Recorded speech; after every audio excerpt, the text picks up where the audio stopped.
This is Madeline Bollinger, and you're watching my presentation over the novel Animal Farm by George Orwell.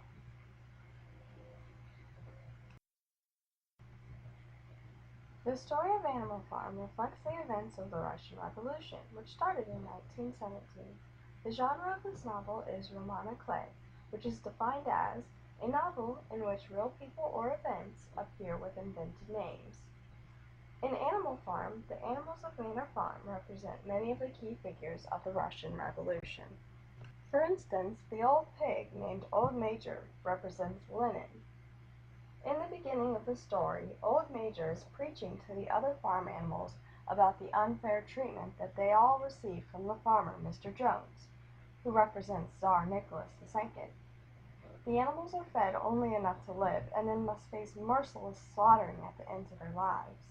Old Major is telling this to the animals because knowing that his life is soon coming to an end, he wants the others to do all in their power to obtain freedom and fairness, starting with the rising up against the farmer, Mr. Jones. Old Major tells the animals that once Mr. Jones is gone, they can rule themselves in freedom without any humans to control them. He warns them, though, to never let corruption fall onto the farm again. Sure enough, Old Major dies in his sleep a few days later.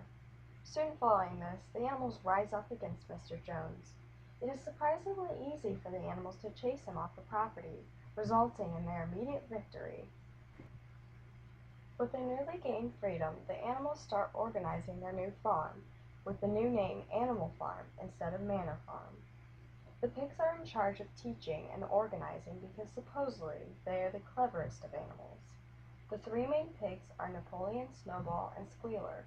Together they create the philosophy of animalism. Napoleon represents Stalin. This becomes clear as he tries harder and harder to gain little bits of power at a time. Snowball is the pig with good ideas and morals. Napoleon begins to see Snowball as a threat to his own power. In time, Napoleon gets a group of big dogs to chase Snowball off the farm for good.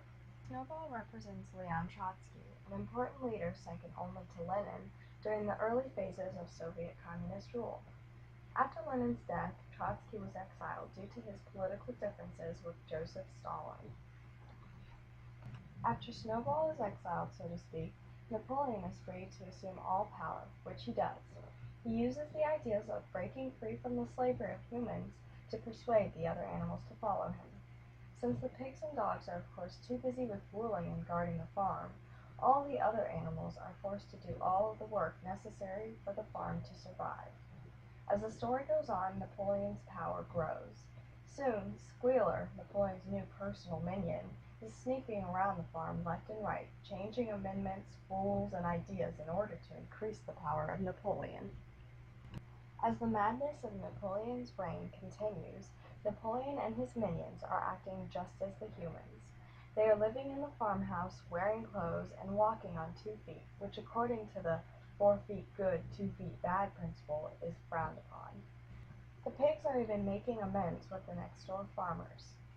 By the end of this novel, it is clear that the pigs are now just as bad as the humans, and that the whole philosophy of animalism has led the animals right back into the slavery that they were held by originally. Animal Farm is a great book for 2 reasons. The innocent-seeming story captures the attention of the reader and then holds it all the way to the end with the twists and turns of the plot. It also tells a story that the reader can relate to because of its historical significance.